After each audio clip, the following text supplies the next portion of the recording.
하나님의 말씀은 디모데후서 4장 10절에서 11절 말씀까지 제가 봉독해 드리겠습니다. 대만은 이 세상을 사랑하여 나를 버리고 데살로니가로 갔고 그레스게는 갈라디아로 디도는 달마디아로 갔고 누가만 나와 함께 있느니라. 내가 올 때에 마가를 데리고 오라. 그가 나의 일에 유익하니라. 아멘. 오늘은 누가의 품격이라고 하는 제목으로 은혜를 나누겠습니다. 누가 직업이 의사 선생님. 누가 헬라어로 누카스라고 하잖아요.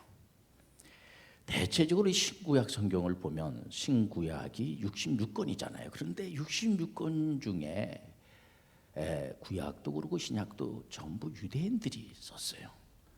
그 중에서 누가복음하고 사도행전만 의사 누가가 기록을 한 거죠. 헬라인 누가, 이방인. 근데 이런 걸 보면 우리 하나님께서는 유대인을 포함한, 유대인도 귀하지만은 유대인을 포함한 모든 믿음의 사람들, 여러 나라 사람들도 하나님이 성경을 기록하게 하고자 하면은 이방인은 헬라 사람도 다 하나님의 나라에, 하나님의 사역에 동참시킬 줄 믿습니다. 그리고 누가는 이 신학 성경 중에서 사도 바울 선생님이 13권을 썼잖아요. 그런데 이 누가가 기록한 이 누가복음하고 사도행전을 보면 누가복음이 24장, 사도행전이 28장으로 사도 바울의 그 13권보다 부표면에서 아주 내용이 방대하고, 누가복음 1장 2절과 3절에 보면은 처음부터 목격자와 말씀에 일꾼된 자들이 전하여 준 그대로 내력을 저수라 그러고 붓을 든 사람이 많은지라 그 모든 일을 근원부터 자세히 기록했다는 거예요. 의사 누가는 사람들의 생명을 귀하게 여긴 의사답게 근원부터 자세하게, 그러니까 막 이렇게 뭐 참고 자료를 보고 또 이렇게 뭐 기도하면서 하나님의 그 기도를 하면서 아주 자세하게, 그래서 다른 복음서에서 없는 예수님의 사역을 기록하는데 누가복음 7장에서 나인성 과부의 아들, 이 과부의 아들이 죽었으니 얼마나 불쌍합니까? 예수님을 만나고 예수님께서 살려주셨습니다. 누가복음 13장에 보니까 18년간 허리가 꼬부라진 귀신 들린 여인을 예수님께서 고쳐주시는 거예요. 누가복음 14장에 보니까는 수종병, 발이 막 퉁퉁 부는 부종 환자를 고치는데 이제 안식일 날이란 말이에요. 그러니까 이 바리새인이라는 분들이 이렇게 말도 않고 보고 있는 겁니다. 그럴 때 예수님께서 이 바리새인들을 잠잠하게 하면서 예수님은 불쌍한 자들을 치유하는 것을 볼 수가 있어요. 누가복음 17장에 보면은 여러분들 잘 아는 10명의 문둥병, 문둥병에 걸리면은 구약에서는 돌 던져가지고 죽이는 겁니다. 얼마나 불쌍합니까? 예수님께서는 고쳐 주시는 겁니다. 누가복음 10장에 보면은 강도 만난 사람에게 은혜를 베푸는 선한 사마리아인의 비유가 나와요. 그리고 누가복음 15장에 보면은 이 가을에 이제 교회에서 문학의 밤을 하잖아요. 그럴 때의 탕자의 비유, 돌아온 탕자, 재산을 모두 탕진하고 그 부모님이 살아계시는데 부모님의 돌아가시고 난 다음에 유산을 주는 거 아닙니까? 그런데 돌아가시기도 전에 유산을 달라고 그래가지고 가서 호랑망탕에 다 써버리고 나중에는 이제 돼지가 먹는 쥐염 열매도 제대로 못 먹는 그런 이제 굶어 죽게 생겼어요. 여기에서 아버지 집에 가야지 되겠구나. 근데 그 아버지는 탕자로 보지도 않는 거죠. 아버지 그 자녀가 이 재산을 가지고 가서 허랑망탕하게 다 써버리고, 그러나 그 아버지는 그 아들이 돌아오기를 기다리는 겁니다. 그 재산이 무슨 중요합니까? 아들의 생명이 귀하다는 거죠. 이런 내용을 보면서 의사 누가는 오직 예수님의 사역에 은혜를 많이 받은 분이에요. 역사는 진실된 실제입니다. 거짓이 없기 때문에 많은 사람들이 감동을 받는 거죠. 여러분들 사도 바울 선생님이 이방 땅, 이 바나바와 함께 세계 선교사로 파송받은 곳이 안디옥 교회잖아요. 안디옥 지역이잖아요. 안디옥. 그 안디옥이 바로 의사 누가가 수리아 안디옥에서 태어났어요. 그리고 이 누가는 사도 바울이 2차 선교 여행할 때에 드로라에서 사도 바울을 만나게 됩니다. 여기에서 의료 선교사가 돼요. 그러니까 이 바울 사도가 구약이 아주 정통하고, 바울 사도가 그러지 않습니까? 나는 가문의 문화에서 그 나이가 어린 나이지만은 나이 많이 드신 분들하고 같이 공부를 많이 하고, 그리고 특심했어요. 열심을 한 거죠. 그러니까는 구약에 대해서 아주 훤하게 알고 예수 그리스도만을 증거하는 로마서를 읽으면요, 얼마나 로마서가 그 기독교에 대해, 예수 그리스도에 대해서, 복음에 대해서 잘 기록이 되어 있고, 우리의 정체성을 알려면 로마서를 읽으면요, 야, 우리가 얼마나 귀하구나. 로마서 8장에 보면은 그러므로 그리스도 예수 안에 들어오게 되면 죄와 사망의 법에서 생명과 성령의 법으로 해방하였습니다. 은혜가 충만해지게 되는 겁니다. 그러니까 신약의 대표 선교 신학자 하면은 사도 바울이죠. 이런 사도 바울 선생님을 만났으니 의사 누가가 성령 충만한 분이 되는 겁니다. 그래서 의료 선교사, 의료 전문인 선교사 누가는 특히 성령의 중요성을 강조를 합니다. 누가복음 3장에 보니까 예수님께서 세례 받을 때 성령께서 강림하신 거예요. 또 누가복음 4장에 보니까 예수님이 광야 금식기도 하잖아요. 그때에 성령의 그 인도함을 받아서, 성령의 인도함을 받아야 돼요. 우리가 예수 잘 믿으려면 성령의 인도함을 받아야 하지만 예수가 잘 믿어질 줄 믿습니다. 누가복음 10장에 보니까 12제자와 70인 사역자 파송할 때도 성령의 능력을 주시는 것을 우리가 알 수가 있고, 사도행전 2장에 보면 예수님께서 부활승천하시면서 10일 뒤에 성령을 보내주시겠다. 그러니까 마가다락방에서 약속의 성령을 믿고 간절히 기도하는데 거기 성령이 임재한 거예요. 믿을 때 성령을 받았느냐? 성령 받으시길 바랍니다. 사도행전 13장에 보니까 세계 최초로 선교사로 파송, 세계 선교사로 파송하는 교회가 안디옥 교회잖아요. 그 안디옥 교회의 담임 목사님이 바나바예요. 그리고 그 당시에 무명의 바울. 근데 성령께서 직접 개입해가지고, 보통 담임 목사님들은 이렇게 선교사로 파송 잘 안 하는데, 그 당시에 이제 성령께서 바나바하고 사도 바울 선생님을 따로 세워가지고 선교사로 파송하는 걸 보죠. 가끔 선교사로 가는 거는 결국은 자기 결정을 하지만은 성령께서 하시는 거예요. 성령의 능력으로 되는 거예요.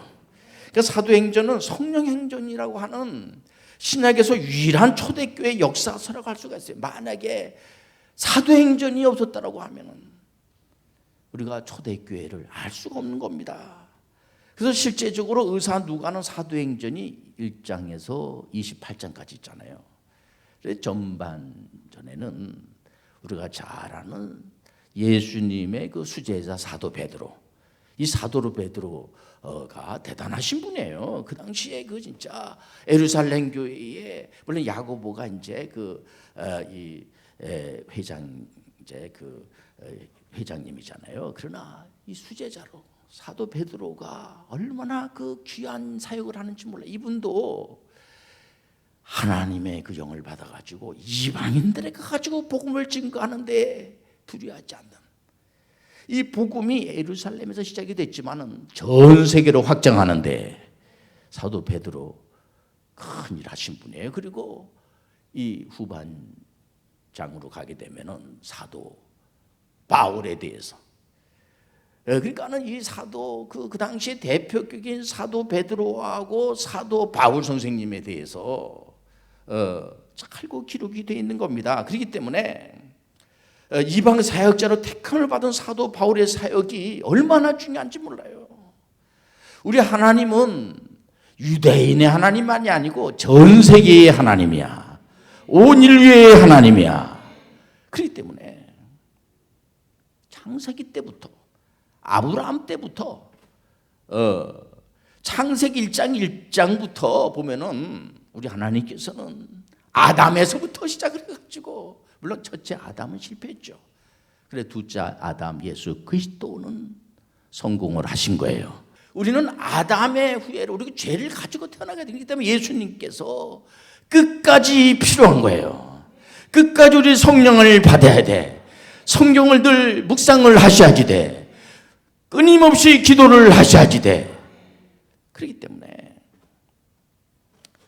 이 창세기에서 1장 28절에 말하는 것이 문화명령이에요. 그리고 우리 예수님께서 부활승천하시면서 승천하시기 전에 그분께서 우리한테, 제자들한테 부탁한 것이 마태복음 28장 18절에서 20절 말씀. 모든 족속으로 제자 삼아 아버지 아들과 성령의 이름으로 세례를 주고 가르쳐 지키게 하라. 성교명령. 그러니까 한마디로 문화명령과 성령명령을 이 의사 누가 선생님은 한마디로 에즈 미셔너리로 이분은 충성하신 것을 알 수가 있어요. 특히 사도 바울의 동역자로 이것을 우리가 깊이 생각해야 돼요. 이분은 멈출 수 없는 복음의 선교사 사도 바울. 시간이 정해져 있잖아요. 그러니까 이분이 복음을 전하는 겁니다. 사도 바울 복음을 전하다가 폭행도 당하고, 그리고 이분이 눈이 별로 안 좋았던 것 같아요. 사도 바울 선생님이 눈병이 있었던 것 같아요. 그리고 내가 가시가 있습니다. 하나님 아버지 이거를 좀 어떻게 제어해 주세요. 근데 이렇게 간질병이라고 하는 게 이제 하시는 분들도 있고, 그러니까 막 다른 사람의 병을 고쳐 귀신을 추방하고 가는데 본인은 막 몸이 안 좋은 겁니다. 그러니까 병이 많아요. 1차, 2차, 3차 선교 사역을 하면서 성경 13권을 기록했으니 사도 바울 선생님의 삶은 멈출 수가 없는 거예요. 로마 감옥에 있으면서 순교하기까지 항상 곁에서 도와주고 치유해 주신 분이 의사 누가예요. 한마디로 주치의라고 할 수가 있습니다. 그니 사도 바울에게 의사 누가는 너무나 귀한 동역자예요. 골로새서 4장 14절에 보니까 사도 바울 선생님이 사랑받는 의사 누가라고 기록을 하고 있어요. 그러니까 사도 바울 곁에는 동역자들이 많이 있죠. 신라도 있고 대마 파는 분들이 그 옆에 있지만은 도와주고 이렇게 아주 서로 도와주고, 이 초대교회 때는 서로 하모니를 이루고, 특히 사도 바울 선생님은 이 전문인 선교 사역하신 곳곳마다 가기만 하면 거기서 있고 많은 분들이 있습니다. 그런데 마지막에는 주변에 아무도 없습니다. 아무도 없을 때 있는 분이 동역자입니다. 이것이 하나님의 말씀이 증명하고 있음을 여러분들 받아들이시길 바랍니다. 누구로부터 이렇게 인정받는다는 거, 이거 자체가 행복한 거예요. 사도 바울 선생님이 저 누가를 찾는 겁니다. 이 사람은 정말 반드시 필요한 사람이에요. 그렇기 때문에 누구로부터 이렇게 정당한 사역으로 인정받는다는 거, 이거 자체가 아름다운 겁니다. 그러니 아마도 의료 선교사 누가를 누가 싫어하겠습니까? 지금도 당장 만나고 싶은 사람 예수 그리스도. 그리고 많은 분들이요, 의사 누가 선생님을 만나고 싶어 한다는 분들이 많아요. 그러니 오늘날에 와서도 많은 기독 의료인들이 선교단체 이름을 지어도 누가 선교해? 거기에 많은 저 아프리카 오지 가서 선교하는 그런 의사분들이 굉장히 많이, 그 의사 누가 선생님의 제자들이 얼마든지 많아요. 그렇기 때문에 기독 신앙을 가진 의사분들이 정말 전 세계 곳곳에서 복음을 전파하며 병든 분들을 고쳐주는 사역을 많이 하고 있어요. 우리나라에서도 1986년 7월 7일 기독 의사 대표라고 할 수 있는, 그 당시에 물론 돌아갔었습니다만 하나님 앞에 가셨죠. 그런데 이명수 박사님, 또 이삼열 박사님, 장기려 박사님 다 아시죠? 홍창애 박사님 등이 기독 의사의 신조를 제정했어요. 10가지 중 보면은요, 5항에 우리는 질병뿐만 아니라 그 병을 앓고 있는 인간을 치료해야 합니다. 또 9항에 보니까 우리의 치유 목표는 인간과 그가 사는 사회를 회복하여 풍성한 삶을 살게 하는 데 있습니다. 사실상 병도 중요한, 병도 치료해야죠. 병을 주방해. 그러나 그 병을 가진 그 사람 자체를 치료해야 돼요. 환경을 치료할 때 풍성한 삶을 살 줄 믿습니다. 부조화가 조화로 바뀌어질 줄 믿습니다. 10항에 보니까 우리의 치유 사역의 궁극적인 목표는 하나님 나라를 건설하는 데 있다는 거예요. 난 여기서 너무 은혜를 받았어요. 결국 우리가 의료 선교를 하고 전문의 선교를 하고 예배를 드리고 다 이렇게 하나님께 영광을 드려도 결국은 믿음의 결국은 영혼을 구원하는 거예요. 예수 그리스도를 나의 구세주로 영접하게 하는 거예요. 복음이면 되는 거예요. 복음이 전부예요. 예수 그리스도가 전부예요. 성경 66권이 전부임을 받아들이시길 바랍니다. 이방 성계 가장 최선선이라고 하는 빌립보 지역에서 여러분들 잘 아는 자주장사 루디아하고 함께 전문의 선교를 하시면서 사도 바울이 순교하고 나서도 그는 20년 동안 말이에요, 계속해서 달마디아, 길리아, 이탈리아, 마게도네에 이 하나님의 말씀을 가지고 문화 명령과 선교 명령을 진행을 하면서 의사 누가가 끝까지 복음을 증가하는 겁니다. 전문의 선교 사역으로 열심히 내는 걸 볼 수가 있어요. 이 성경에 보면은 이 누가는 아주 겸손하신 분이에요. 이분이 누가복음이나 사도행전에도 내가 이거를 기록했다는 얘기가 없어요. 이분은 어차피 이건 성령께서 하신 거야. 오늘도 성령께서 운행하시고 계십니다. 나라마다 성령께서 운행하실 줄 믿습니다. 지금도 병든 사람들이 얼마나 많고 상처받은 사람들이 얼마나 많고 갈등을 겪는 사람들이 얼마나 많고 또 악한 것들이 얼마나 우는 사자처럼 덤빕니까? 나사렛 예수 이름으로 악한 영의 세력을 물러날지어다.